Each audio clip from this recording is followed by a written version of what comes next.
Olá, está no ar Porto 360 Entrevista, nosso espaço semanal para debater assuntos importantes em relação aos portos internacionais, portos do Brasil e principalmente em relação ao Porto de Santos. Você já sabe, não custa te lembrar, o Porto 360 Entrevista é uma realização do Grupo Tribuna em parceria com a CBN.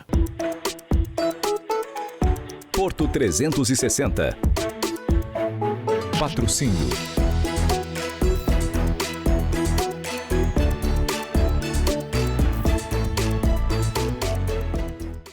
A pauta dessa semana é a saúde do trabalhador portuário. E para isso eu recebo a advogada Juliana Crisol, que é especialista em direito da saúde. Juliana, obrigado pela tua presença, prazer enorme ter você aqui com a gente.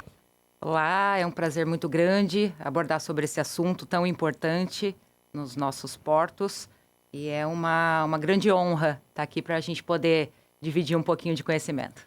Tá aí. Juliana, a gente sempre fala do negócio, a gente sempre fala de investimentos, mas todos nós bem sabemos que nada acontece sem as pessoas. E a preocupação com a saúde é fundamental.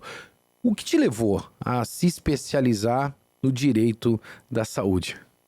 Então, o direito da saúde ele sempre foi uma área que chama atenção em todos os aspectos. E sendo moradora de Santos, um dos maiores portos do mundo, né? A gente acaba focando mais nessa população.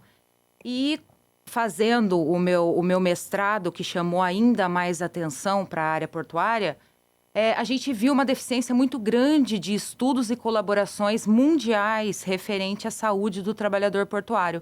Então, isso fez com que causasse destaque para que a gente conseguisse levantar essa bandeira e pedir para que as autoridades, seja elas políticas ou até mesmo as particulares que exercem suas atividades no porto, para que elas dessem mais atenção ao ser humano que ali efetua seu labor, né? Então, esse que foi o grande start para que eu fizesse as pesquisas a respeito desse setor.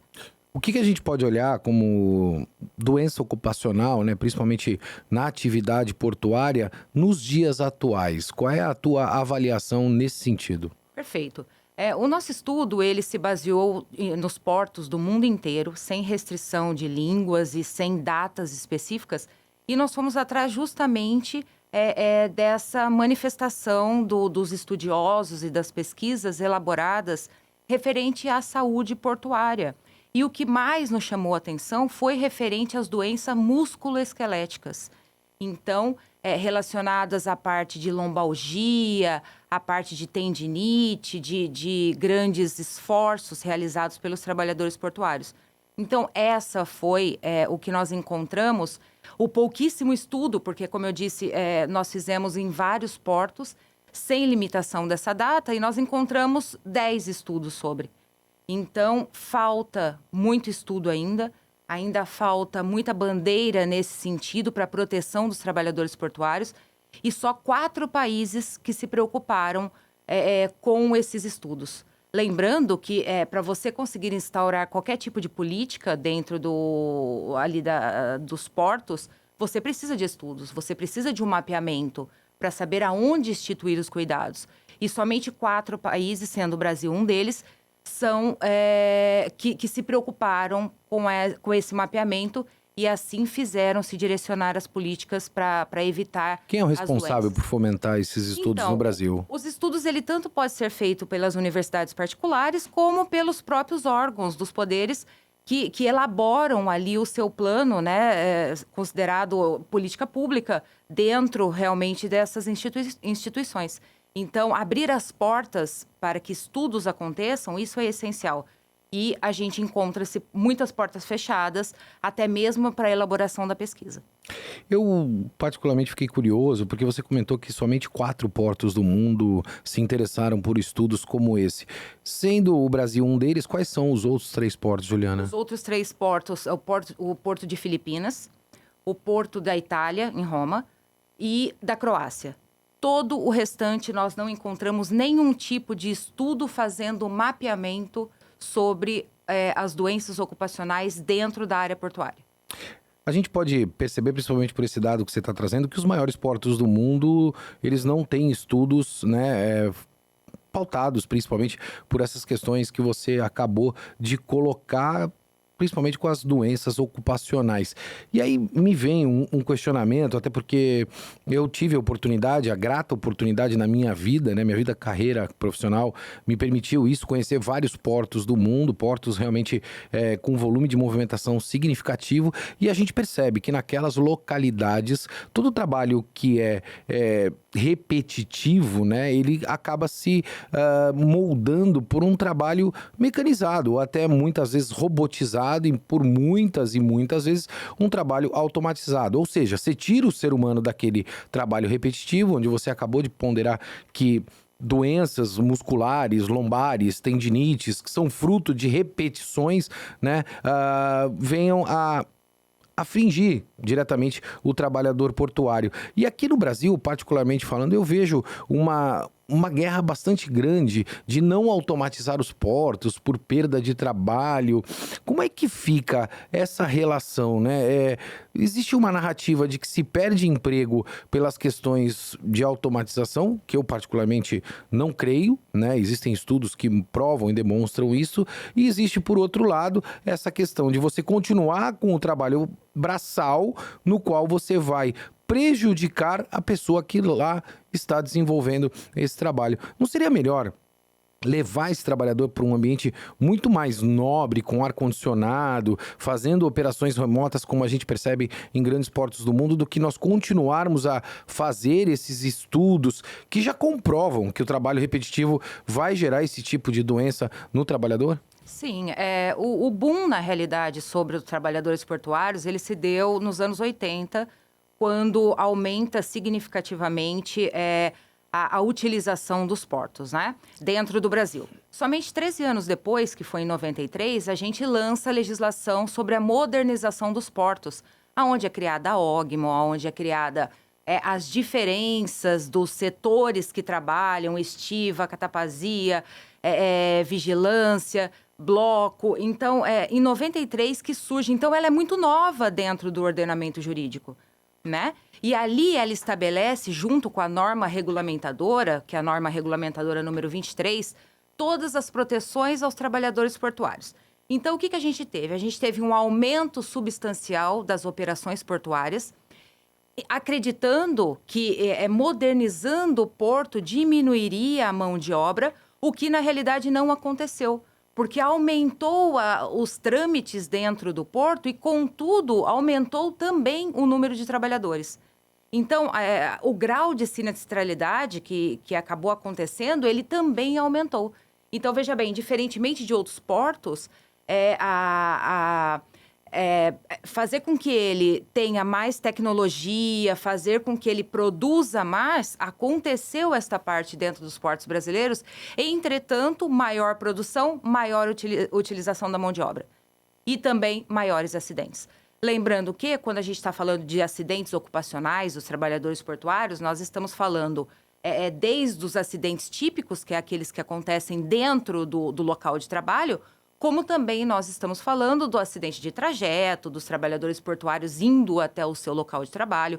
Então, tudo isso a gente levou em consideração durante esse estudo, e nós não vemos, assim como você mostrou, né? Nós não vemos que isso dentro do Brasil, ela vem sendo acompanhada, essa modernização, sendo acompanhada com essa redução de doenças ocupacionais causadas. Principalmente porque não tirou essa força braçal, que há anos isso já acontece, não tirou essa força braçal dos operadores ali dentro dos portos. Existem funções que muito dificilmente a gente vai conseguir mecanizar ou até propriamente automatizar. E eu acho que hoje, pelo menos esse é o meu sentimento pelo aquilo que eu vejo, principalmente nas empresas privadas, existe uma preocupação gigantesca com a saúde do próprio trabalhador, né? A prevenção, principalmente, de qualquer tipo de doença ocupacional. Os procedimentos e protocolos são bastante rígidos, e a segurança no setor portuário, esse é o meu sentimento, estou te transferindo o meu sentimento, ela deixou de ser uma prioridade, ela se tornou um valor, né? Porque prioridade muda-se na vida. Hoje eu tenho uma prioridade, amanhã eu tenho outra e assim sucessivamente. Mas a segurança do trabalhador portuário, a segurança nas atividades portuárias tornaram-se um valor e um valor expressivo para esses terminais nos quais a gente acompanha aqui, não só no Porto de Santos, mas em outras localidades também. E aí você me colocou algo que realmente me chama atenção. E eu queria fazer essa provocação porque eu gosto disso, né? Eu tive agora mais recentemente na Coreia do Sul e percebi que é uma cidade, é uma metrópole que não tem moto.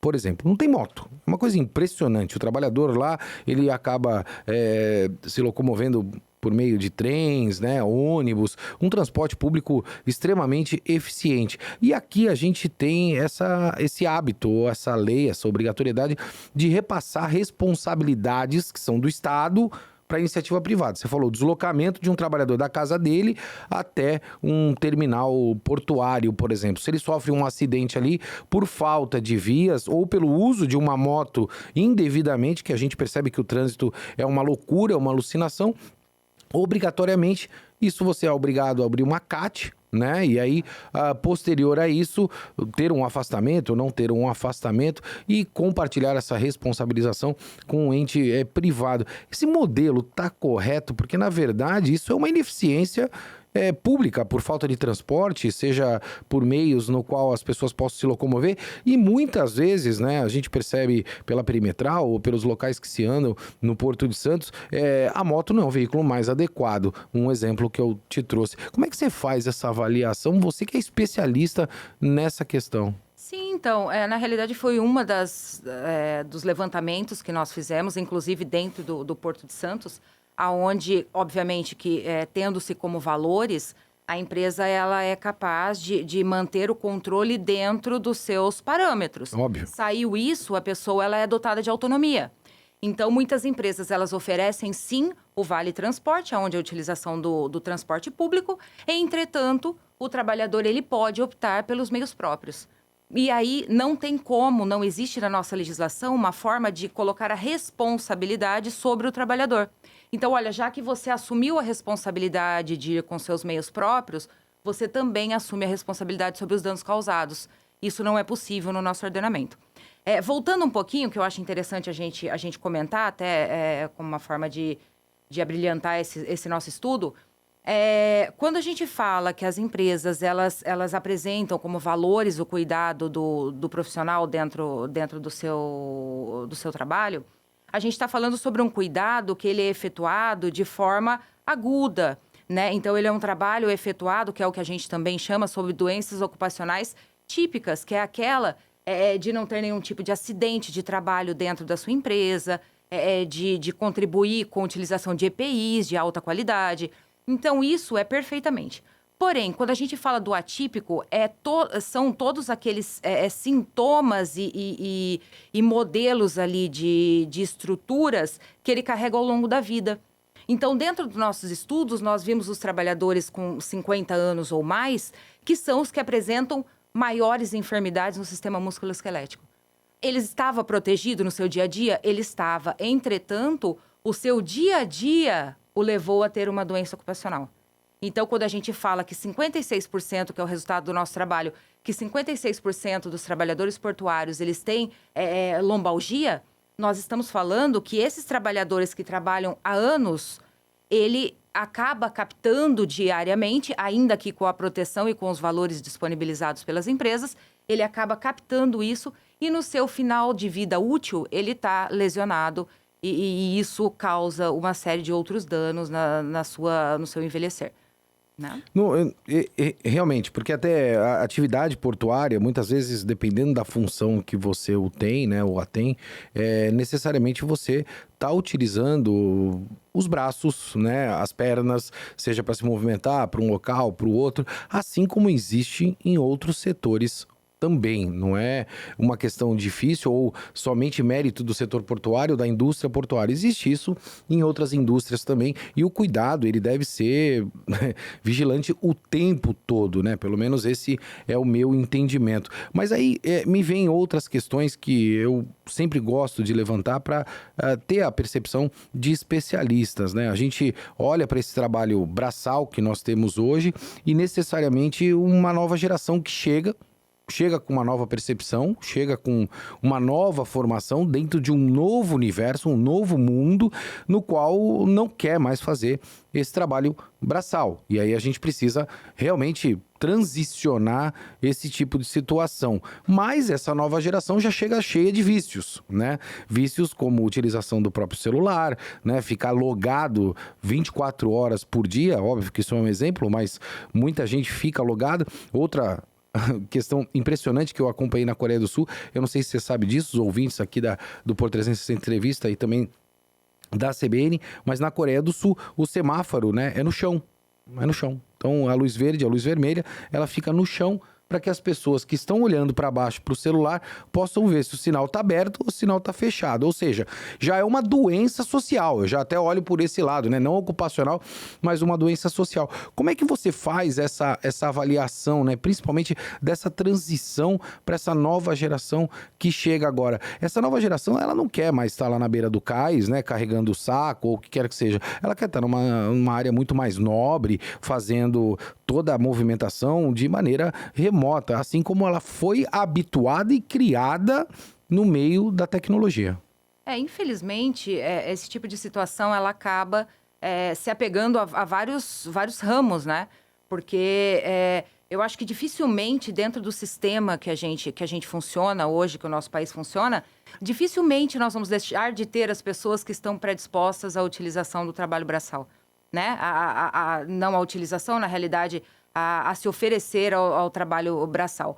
Então, isso é uma preocupação, porque nós temos as pessoas que estão predispostas a isso, as pessoas que acabam aceitando esse tipo de condição por uma série de situações, por falta de estudo ou por falta de conseguir estar em outros locais. Obviamente que chega a tecnologia através de celulares e outros tipos de aparelhos, que assim como em todos os lugares, trazem os benefícios, mas também vem ali o preço a ser pago. Então, eu acredito que hoje os trabalhadores, eles têm um apoio, eu digo até de certa forma positivo em relação aos meios de comunicação. Porque hoje nós temos até uma forma deles se protegerem, né, buscarem artifícios para se proteger dentro daquela habilidade dele, mesmo que de forma braçal. Então, ele procura, e isso eu categoricamente consigo afirmar, que está muito longe de falar que nós não vamos ter trabalho braçal. Porque muitas pessoas procuram isso. Muitas pessoas, elas vão até o porto, vão até a OGMA, onde tem o trabalhador portuário avulso, e eles ali, eles abrem espaço para que essas pessoas, com um grau de escolaridade reduzido, para que eles façam o seu trabalho através de força bruta. E a gente também sabe que o porto, os nossos portos do Brasil, eles têm uma demanda muito grande, eles têm um oferecimento de trabalho muito grande para essas pessoas. Isso não é uma doença social também? Eu sei que você é especialista em saúde, mas acreditar que as pessoas vão disponibilizar única e exclusivamente um trabalho braçal para uma remuneração pequena, né, em comparação com um trabalho intelectual, não é uma doença social também? Não tenha dúvida. Isso é uma doença totalmente social e que obviamente que eu tenho todo eu sigo acreditando que isso pode ser mudado, mas eu acredito que todo esse é um sistema. E como todo outro, ele é muito difícil de sair. Então, o que acontece? Tem procura dos trabalhadores com grau de escolaridade inferiores? Tem a procura. Portanto, as empresas vão remunerar menos. E assim, consecutivamente, a demanda vai crescendo cada vez mais. Então, isso nós vemos dentro do próprio porto, como em outros setores. Então, infelizmente, a procura, o grande número de trabalhadores que nós podemos falar até desqualificados, porque não é só a qualificação dentro do que ele está fazendo, mas sim a qualificação de um modo geral. ele chega procurando o emprego dele, ele vê aquilo como a sua única opção, e ali está a empresa para te abraçar e falar, ok, você está empregado, ele vai entrar nesse tipo de situação. Muito mais por uma falta de opção do que necessariamente um planejamento, né? Perfeito. Ou novas oportunidades que assim possam surgir com uma remuneração muito melhor. E aí a gente vai para o impulsionamento econômico também. Pessoas melhores remuneradas consomem mais, giram a economia da cidade, giram a economia do país. Juliana, a gente está chegando ao final do nosso programa, adorei esse papo, nem entrei na capacitação, porque a gente poderia falar disso também, era uma outra vertente que a gente poderia debater, mas eu queria que você fizesse um raio-x do Porto de Santos. Como é que você faz essa avaliação do Porto de Santos em relação às doenças ocupacionais? Perfeito. Quando eu falo que um dos países que a gente vê com estudo, Santos é um dos portos que tem estudo sobre as doenças musculoesqueléticas que atingem os seus trabalhadores portuários. Isso já é um grande passo, né? E deixar muito claro que quando eu estou falando de estudo, nós não estamos falando de estudos locais. Nós estamos falando de estudos com alto grau de qualidade científica. Nós estamos falando baseado em evidências. Então, passando por pontos aonde aquilo a gente não tem dúvida do que nós estamos falando. São esses estudos que eu deixo muito claro que devem ser elaborados e, em cima disso, as empresas fazerem adequações. E quando eu falo de adequação também, e foi o tópico que nós falamos anteriormente, a mão de obra barata, ela faz com que a maioria dos profissionais que ali estejam sejam desqualificados. Por outro lado, as empresas perceberam que quanto maior a desqualificação, maior também é o absenteísmo. Ou seja, a falta do trabalhador ao trabalho, é até redundante, mas quando ele falta no seu labor, quando ele se afasta, quando ele tem acidentes, isso custa muito caro. Sem dúvida. Então, é onde liga o alerta para as empresas e é onde liga o alerta para o setor público, que também, obviamente, a saúde pública também paga por esses trabalhadores. Qual a solução? A solução, eu acredito, que é qualificar, que é conscientizar, que é trazer mais estudos e abrir a porta para isso, para que a gente consiga levar aos órgãos e falar, vem cá, vamos acender esse pisca aqui e vamos dar mais atenção? Vamos preparar melhor? Então, a solução é essa. A solução é ensinar a preparar melhor e preparar melhor. Então, preparar melhor esses trabalhadores portuários, demonstrar os graus de problemática que existem dentro da sua saúde e, assim, tornar esses profissionais aptos. Não vou me fugir da pergunta, né? Não vou fugir da pergunta, mas de quem é a responsabilidade? Eu vejo... Bom, a responsabilidade social, obviamente. Eu não vejo como uma responsabilidade pública somente. Eu vejo como uma responsabilidade social. Então, de um lado, as empresas grandes querendo ganhar muito dinheiro e, do outro lado, lá embaixo, os trabalhadores que estão se contentando com pouca coisa para sobreviver. Então, eu vejo como um problema social. Tá aí, isso eu não tinha ouvido ainda, gostei dessa tua conclusão, né? As empresas buscando o resultado, o que é legítimo, né? Uma empresa, ela nasce para dar lucro e, por outro lado, trabalhadores com baixa qualificação se contentando com uma baixa remuneração. Eu acho que a gente precisa de políticas realmente sociais e econômicas que venham a impulsionar ainda mais o nosso país. A gente tem muito espaço e muita demanda para isso. Doutora, obrigado pela tua presença. Prazer enorme bater esse papo com você aqui hoje. E as portas do Porto 360, a entrevista, estão abertas. Espero que a gente se fale ainda esse ano. Muito obrigada. Eu agradeço imensamente do convite de vir falar um pouquinho sobre a saúde dos trabalhadores portuários. E eu sou uma fã aí do programa de vocês e tudo que eu puder contribuir, eu estarei à disposição. Tá aí, eu vou ficando por aqui, como você bem sabe, sempre movimentando muito mais do que informação. Forte abraço, até semana que vem. Porto 360. Patrocínio